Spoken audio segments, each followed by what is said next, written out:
किती दिवस झाले?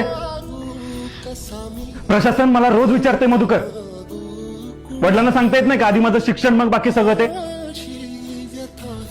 काय सांगू सर, आणि कसं सांगू? गेल्या वर्षी बहिणीचं लगीन झालं, 2 लाख रुपये हुंडा घेतला आणि 1.5 तोळ सोनं. तवा काढलेलं कर्ज भेटलं नाही तर वर चुलत्याने केस टाकली वावराच्या वाटण्याची. तिथं पैसा गेला, केस हारलो, घराच्या वाटण्या झाल्या. आता तर कोणाच्या घरात राहतोय सर. तिकडून उंदीर येते तर तिकडून घोषित त्या. पावसाळ्यात आता घर गळतंय, घरातली भांडी कमी पडते, पण पत्र्याची पानं काय गाळायची थांबत नाही.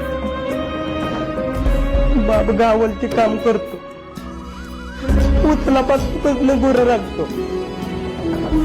तरी मी आज भाकरी खाल्ली तर उद्याची काळजी वाटते.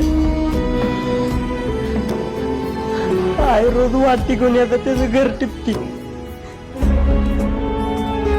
कुठनं आणू तिला पैसे, आणि कसं म्हणू बापाला? या सगळ्यापेक्षा माझं शिक्षण महत्वाचं आहे.